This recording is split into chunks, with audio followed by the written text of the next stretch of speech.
يا قومنا أجيبوا داعي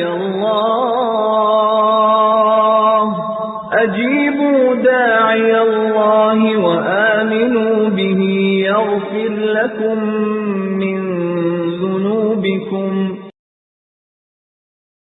Ini Al-Imam Al-Bukhari rahimahullah ta'ala, seorang imam yang kata Al-Imam Al-Mizzi rahimahullah. Al-Imam Al-Mizzi itu mertuanya Al-Imam Ibnu Katsir rahimahullah ta'ala. Al-Imam Al-Mizzi atau Imam Al-Dhahabi, Al-Imam Al-Mizzi rahimahullah ta'ala ketika dites oleh seorang muridnya tentang hadis, Al-Imam Al-Mizzi mengatakan Zakal Bukhari. Itu Imam Bukhari kalau kamu ingin ngetes hadis. Kalau saya tidak bisa dibandingkan dengan Imam Bukhari. Ini Al-Imam Al-Mizzi rahimahullah ta'ala, seorang ulama yang dia menulis buku dengan judul Tahdzibul Kamal.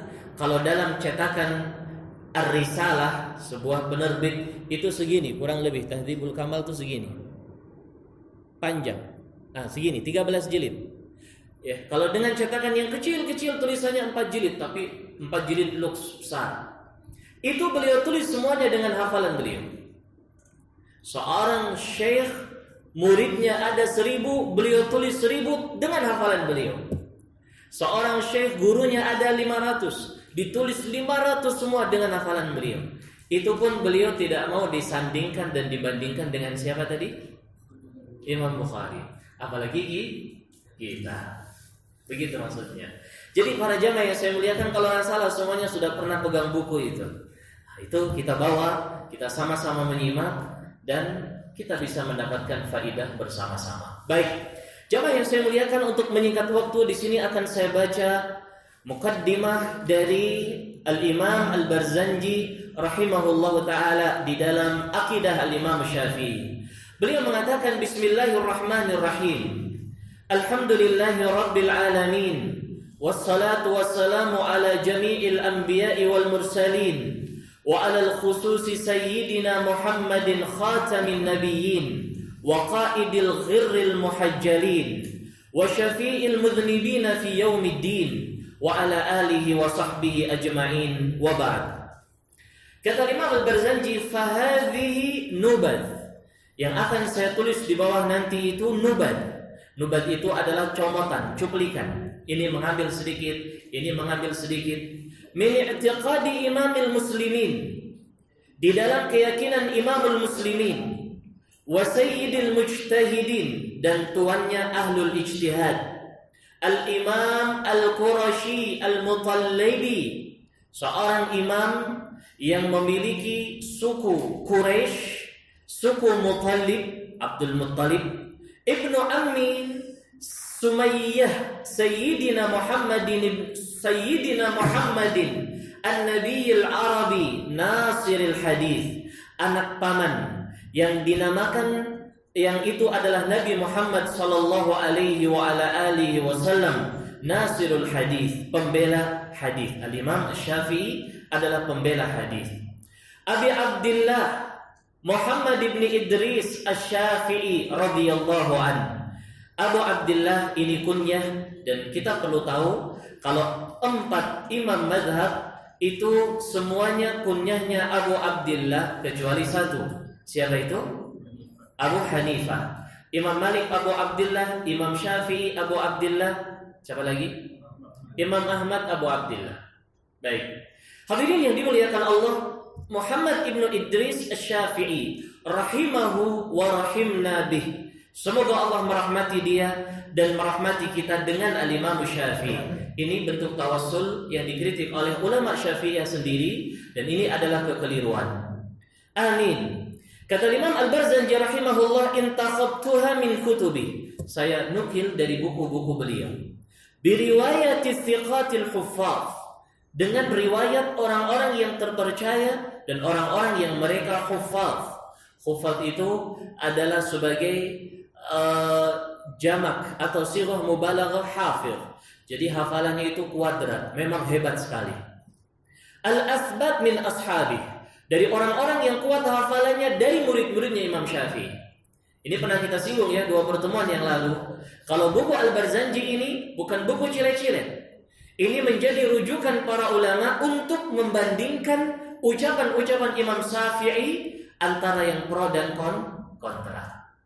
Al-Imam Asy-Syafi'i rahimahullah ta'ala termasuk dari deretan-deretan ulama yang ucapannya kadang dipolitisir dan dipelintir sesuai dengan hawa nafsunya. Baik jamaah yang dimuliakan Allah, jadi Al-Imam Al-Barzanji ini beliau nukil dari murid-muridnya Imam Syafi'i yang mereka hebat. Bukan sekedar murid. Mutabiqatan lil kitabi was sunnah, yang itu sesuai dengan Al-Quran dan sunnah. Ta'inatan suduru ahlil ahwa bin nibali wal asinnah, yang mana ucapan-ucapan Imam Syafi'i nanti akan kita lewati satu persatu. Ini adalah ibarat anak panah, ta'inah, yang meluncur menghunjam ke hati-hati ahlul ahwa, orang-orang yang menjadi pengekor hawa nafsu, bin nibali wal asinnah. Apakah dengan anak panah ataukah dengan ujung tombak yang melukai hati-hati mereka? Ini tentunya kinayah ya, ini bahasa kiasan. Artinya ucapan Imam Syafi'i ini, jemaah yang saya muliakan, sebagai hujjah sekaligus sebagai bentuk klarifikasi atas orang yang mereka salah faham atau gagal faham dengan madhab al-Imam Asy-Syafi'i rahimahullah. Lalu kata beliau di sini, wadafi'atan waswasal khannas al-mawsus fi suduril mu'minin minal jinni wal ins. Buku yang akan beliau tulis ini juga sebagai bentuk bantahan terhadap waswasnya setan yang dinamakan dengan khannas, yang dia menyelinap ke hati manusia, membisiki di dalam hati kaum mukminin dari kalangan jin dan manusia yang ingin membuat keraguan kepada al-Imam Asy-Syafi'i rahimahullah. Hiya li muharabati junudi syaitanil bid'ah a'zamu uddatan wa ahkamu dhir'in wa jinnah. Buku ini, kata beliau, buku Al-Barzanji ini, akidah Imam Syafi'i ini, untuk memerangi tentara-tentara setan, pengikut-pengikut kebid'ahan, adalah tameng yang paling kokoh dan senjata yang paling ampuh untuk memerangi mereka. Hadirin yang dimuliakan Allah, kalau kita baru baca mukaddimahnya saja ini, kayak Al-Imam Al-Barzanji ngejak perang, dipakai seperti anak panah, tombak, ini sebagai bantahan kepada setan yang namanya khannas. Ini untuk kenapa demikian para jamaah yang saya muliakan? Al-Imam Al-Barzanji rahimahullahu ta'ala sudah merasa bahwa banyak di sana orang-orang yang meragukan kehebatan Al-Imam Syafi'i termasuk dalam masalah akidah. Yang saat ini kita rasakan, itu sudah dirasakan oleh Imam Al-Barzanji. Kita sekarang merasakan atau tidak? Orang-orang yang mereka meragukan akidah Imam Syafi'i rahimahullah ta'ala. Kita merasakan, kita melihat, kita mendengar dengan telinga kita. Sehingga mereka dengan berani mengatakan bahwa kalau kita mengambil fikih madhabnya dengan madhab Imam Syafi'i rahimahullah ta'ala, nanti kalau dalam masalah akidah kita jangan Imam Syafi'i. Loh, kenapa? Imam Syafi'i dalam masalah akidah lebay. Imam Syafi'i dalam masalah akidah perlu dipertanyakan. Imam Syafi'i dalam masalah akidah kurang berbobot, kurang amanah dan lain sebagainya. Marah beliau itu. Nih baca bukunya. Ini yang akan beliau tulis ini adalah sebagai senjata bagi orang yang meragukan keabsahan dan kehebatan Imam Syafi'i dalam masalah akidah. Dan 2 pertemuan yang lalu jamaah yang berbahagia sudah saya singgung ucapan dari Al-Imam Syekhul Islam Ahmad ibn Abdul Halim ibn Abdissalam yang merekom Al-Imam Syafi'i kalau beliau adalah ulama yang mengikuti jejak ulama sebelumnya seperti Imam Malik, Imam Sufyan ibn Uyainah, Imam Sufyan Ats-Tsauri, Imam Az-Zuhri. Disebutkan ulama-ulama tabi'ut tabi'in, ulama tabi'ut tabi'in yang mereka meriwayatkan dari ulama tabi'in, dari sahabat Nabi SAW. Pendek. pendek. Kalau dalam ilmu hadis ini namanya sanad ali. Kalau diruntut dari Imam Syafi'i rahimahullah taala kepada Rasul sallallahu alaihi wasallam cuma 2 baris saja. 2 orang saja. Seorang tabi'in, karena Imam Syafi'i adalah tabi'ut tabi'in. Seorang tabi'in, sahabat, langsung siapa? Rasulullah sallallahu alaihi wa ala alihi wasallam. Kok ada orang zaman sekarang yang menganggap kalau Imam Syafi'i enggak becus dalam akidahnya? Padahal antara dia dengan Nabi sallallahu alaihi wasallam, wah itu sudah puluhan orangnya itu. Baik, oleh karena itu jamaah yang dimuliakan Allah, kitab ini perlu untuk kita kaji bersama-sama. Apakah kita mungkin menganggap aneh nih Pak Ustaz? Tetapi tidak jadi masalah jamaah yang saya muliakan. Ayo kita kaji bersama. Kita lihat bersama-sama. Apa benar yang dinisbahkan oleh Imam Syafi'i? Apa benar yang disandarkan kepada Imam Syafi'i atau tidak? Baik, maka dengan ini kita akan masuk kepada inti buku. Beliau mengatakan muqaddimat. Sebelum masuk kepada usul keyakinan Imam Syafi'i rahimahullah, beliau akan menyebutkan beberapa muqaddimah yang penting. Al-ula, yang pertama. Qala Syafi'i radhiyallahu anhu. Berkata al-Imam Syafi'i radhiyallahu anhu. Radhiyallahu anhu ini para jamaah yang saya muliakan sebagai faedah saja. Ini memiliki 2 makna yang berbeda tergantung penyandarannya kemana. Kalau kata-kata radhiyallahu anhu itu disandarkan kepada sahabat Rasul sallallahu alaihi wasallam, maka itu maknanya adalah al-jazmu. Itu maknanya adalah al-jazmu bi ridhallahi anhum. Kita menyatakan dengan pasti, bukan doa. Pasti pernyataan kita kalau keridhaan Allah teruntuk para sahabat. Namun kalau taradhi atau radhiyallahu anhu ini diberikan kepada selain para sahabat, maka maknanya adalah doa. Doa semoga Allah meridhai mereka. Walaupun ini kata-kata lebih layak dan lebih pantas diberikan kepada ahli ilmu. Kalau saya, kalau jamaah radhiyallahu anhu misalnya, ini yang kurang pas. Ini untuk ulama, untuk para sahabat, para tabi'in, tabi'ut tabi'in, imam 4 mazhab boleh. Ya. Tapi kalau kita di zaman sekarang kalau dinamakan fulan radhiyallahu anhu, ya ini tentunya kurang pas. Baik. Qala Syafi'i radhiyallahu anhu. Siapa nama Imam Syafi'i tadi? Muhammad bin Idris, kunyahnya Abu Abdullah. Baik. Qala Syafi'i radhiyallahu anhu, kata beliau, "Ma taqarraba al-'abdu ila Allah ba'da ada'i maftaradha 'alaihi bi syai'in afdhal min talabil ilmi." Tidaklah seorang hamba mendekatkan diri kepada Allah Ta'ala ba'da ada'i maftaradha 'alaihi, setelah menjalankan apa yang wajib atasnya, bi syai'in, dengan sesuatu, afdhal min talabil ilm, yang lebih mulia daripada menuntut ilmu.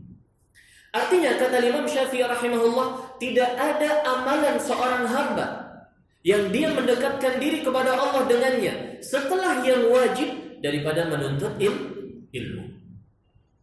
Jamaah yang berbahagia, Al-Imam Syafi'i di sini ingin mentakrir, ingin menjelaskan kepada kita bahwa ilmu adalah kekuatan utama seorang yang akan hidup di alam dunia ini. Seorang yang dia mencari ilmu agama, maka dia melakukan ibadah yang mulia. Tidak ada yang lebih mulia daripada menuntut ilmu agama.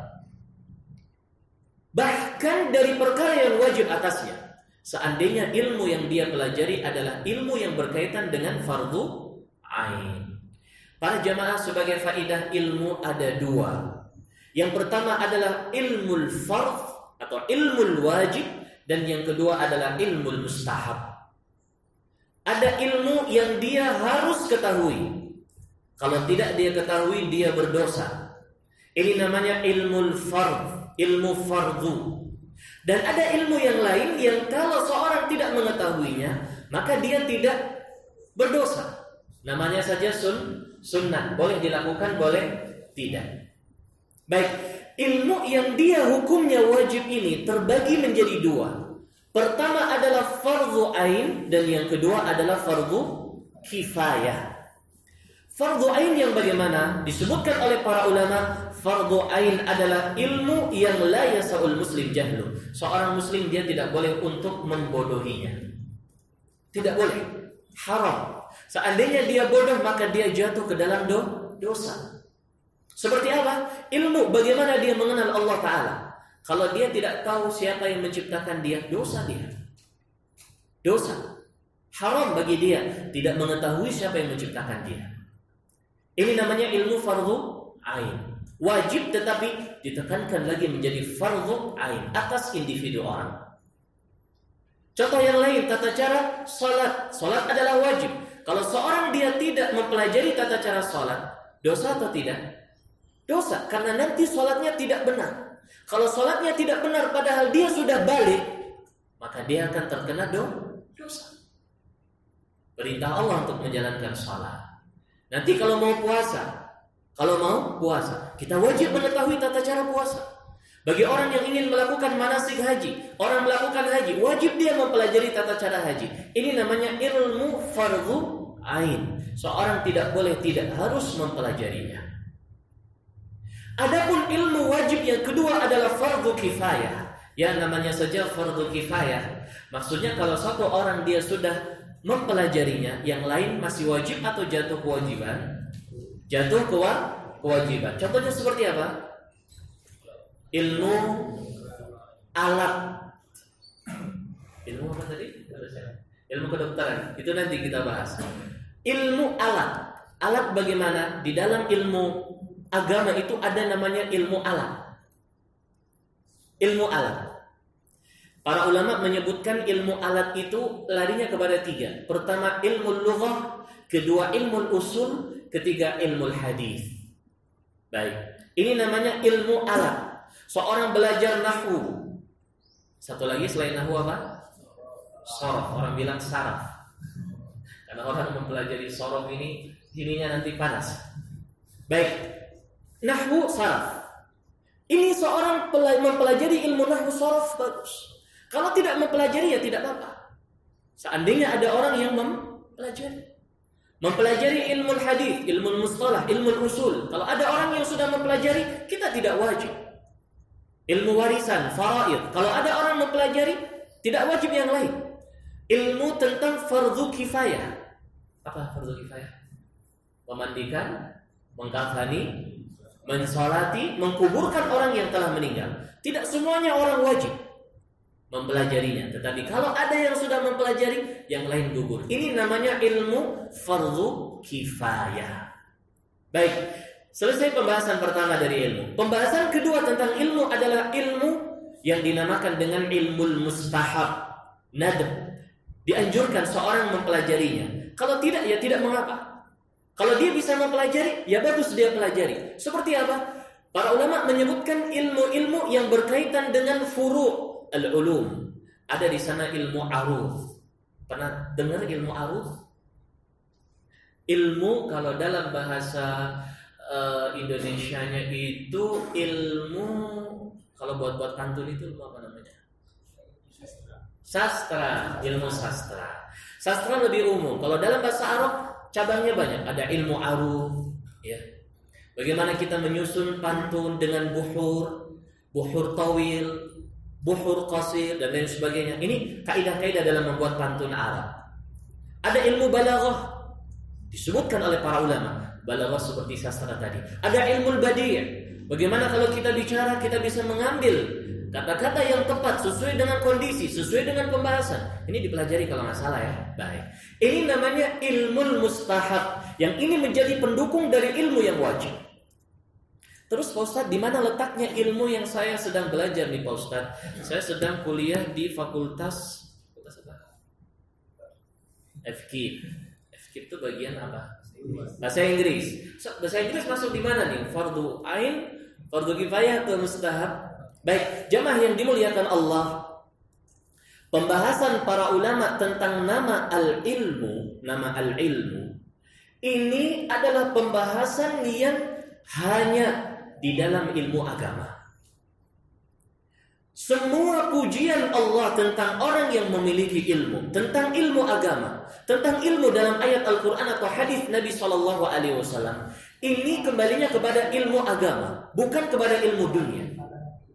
Adapun ilmu dunia itu dikembalikan kepada orang yang memilikinya. Kepada para jamaah semuanya, kepada adik-adik mahasiswa, kepada para dosen yang saya muliakan, dikembalikan ke situ. Seandainya dia gunakan dengan kebaikan, maka dia akan mendapatkan sekian banyak keutamaan. Seandainya dia gunakan untuk menghancurkan Islam, maka dia akan menuai sekian banyak dosa. Kalau dia freykan, tidak untuk agama, tidak untuk dosa, ya mubah, dia tidak dapat apa-apa. Ini yang disebutkan oleh para ulama. Banyak sekali. Syekh Ibn Utsaimin menyebutkan begitu. Syekh Ibn Baz menyebutkan seperti itu. Syekh Shalih Al-Fauzan menyebutkan seperti itu. Baik. Berarti jamaah yang dimuliakan Allah Ta'ala, ilmu yang sekarang adik-adik mahasiswa semuanya pelajari, itu harus kita tanamkan di dalamnya niat kebaikan. Kalau tidak maka sia-sia. Kita belajar kedokteran, tanamkan untuk menjadi seorang dokter muslim yang membantu saudaranya se-Islam. Dia misalkan belajar teknik sipilkah dan lain sebagainya, gunakan, niatkan itu semuanya untuk manfaat Islam dan kaum muslimin. Kalau tidak maka kosong. Itu hukum yang disebutkan oleh para ulama. Artinya tidak masuk dalam pembagian-pembagian tadi. Makanya para jamaah yang dimuliakan Allah Subhanahu wa taala, kita harus mengimbangi ilmu dunia yang kita pelajari ini dengan ilmu agama. Gitu. Seandainya dua-duanya bisa kita raih bersamaan, bagus atau tidak? Bagus. Tetapi jamaah yang dimuliakan Allah Ta'ala, kira-kira jawabannya bagaimana kalau kita disuruh memilih? Kita pilih yang mana nih? Kalau kita disuruh memilih, kita pilih yang mana? Para jamaah yang saya muliakan, tentunya kita harus memilih ilmu agama. Tetapi yang saya ketahui para jamaah yang saya muliakan, tidak ada pilihan yang seperti itu. Ya atau tidak? Tidak ada. Kita bisa belajar di waktu kosong kita. Kita bisa menuntut ilmu agama di sela-sela waktu kita. Bahkan kita bisa belajar ilmu agama dengan kita belajar ilmu dunia. Jangan kita bentur-benturkan. Bisa. Ini kembali kepada kita semuanya. Bisa nggak kita mengatur waktu? Waktu panjang.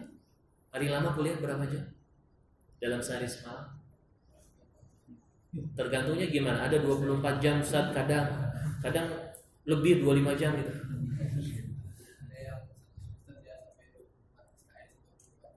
Kurang lebih berarti sehari rata-rata berapa? Ada nggak yang lebih dari 12 jam? Nggak ada. 10 jam? 6 jam. Paling banyak nih 6 jam. Baik 6 jam dikurangi 24 sama dengan 18. Dikurangi tidur berapa? 8. Jangan lebih banyak tidur dari kuliah. Kuliahnya 6 jam, tidur 6 jam juga. Berarti 18 dikurangi 6. 12. Nah, terus mau diapain? Terserah tuh. Mau belajar 6 jam ilmu agama, masih ada waktu 12, masih ada waktu 6 jam lagi. Anggaplah kita keluarkan dalam sehari semalam 1 jam saja. 1 jam saja jamaah yang saya muliakan. Kalau kita bisa 2 jam lebih bagus. Lebih banyak lagi, lebih banyak kita dapat. Dan perlu kita semua ketahui, ilmu agama ini seandainya kita berikan semua waktu kita, yang akan datang kepada kita cuma sebagian saja. Apalagi kalau kita berikan untuk ilmu agama ini separuh dari waktu kita, kira-kira berapa dapatnya? Jamaah yang dimuliakan Allah Subhanahu wa taala, ini adalah sebuah kenyataan yang mau tidak mau harus kita ketahui. Saya tidak di sini mendiskreditkan atau menyudutkan ilmu dunia. Tidak. Saya katakan tadi seorang bisa menggabung dua-duanya bagus. Gitu. Dia menjadi dosen. Dia juga bisa mengajarkan ilmu agama kepada anak didiknya. Mantap kan? Mantap. Tetapi para jamaah yang saya muliakan, yang jadi masalah di sini kita harus pandai mengatur waktu. Ingat, Imam Syafi'i mengatakan tidak ada amalan yang mendekatkan diri kepada Allah setelah kewajiban kita daripada menuntut ilmu agama. Lalu beliau mengatakan rawahu anhu Harmalah ibnu Yahya wa qala talabul ilmi afdalu min salatin nafilah. Belajar ilmu agama lebih utama dari salat sunnah. Ini kasusnya sama kayak tadi. Jangan kemudian kita adu. Mana yang kita pilih? Belajar atau salat sunnah? Ini keliru para jamaah. Tetapi dua-duanya bisa kita jalankan. Bisa atau tidak? Bisa. Itu juga tadi, kalau memang kita harus kuliah, bukan kemudian suruh berhenti, tidak. Tetapi kita juga bisa menyisipkan waktu agama kita. Dan subhanallah jamaah yang saya muliakan, di sini saya menghasung diri saya. Dan para jamaah terkhusus para dosen yang memiliki anak didik, ya, tanamkan kepada mereka ilmu agama sebagaimana kita tanamkan kepada mereka ilmu dunia. Ajak mereka belajar ilmu agama, maka kita akan mendapatkan dua kebaikan, dunia dan akhirat. Apa yang kita berikan kepada anak didik kita yang memberikan manfaat kepada dia sehingga dia menyebarkan kepada orang lain, apakah ilmu agama atau ilmu dunia, ini semua menjadi investasi akhirat kita. Kita di alam kubur kita mendapatkan kiriman pahala syar'i, bukan kiriman pahala asal-asal. Benar, kiriman pahala akibat ilmu yang telah kita tinggalkan kepada murid-murid kita. Akhirnya kita akhiri majelis ini dengan sabda Nabi SAW, "Idza matal insanu inqata'a 'amaluhu illa min thalath. Shadaqatin jariyah, aw ilmin yuntafa'u bih, aw 'amalin aw waladin salihin yad'u lah." Seandainya seorang itu meninggal, maka akan terputus semua amalannya kecuali 3 hal. Pertama adalah sedekah jariyah, kedua adalah ilmu yang bermanfaat, dan yang ketiga adalah apa? Anak yang saleh yang mendoakan selalu kebaikan kepada orang tuanya. Baik, dengan ini para jamaah yang saya muliakan, subhanallah waktu kita mepet, jam 12 kita semua sudah masuk kampus, sehingga kita cukup jam 2 maksud saya, kita cukupkan sekian. Insyaallah kita sambung pada kesempatan yang akan datang. Baik, Allah a'lam bishawab. Kita akhiri, subhanakallahumma wa bihamdik, asyhadu an la ilaha illa anta, astaghfiruka wa atubu ilaik. Wassalamualaikum warahmatullahi wabarakatuh.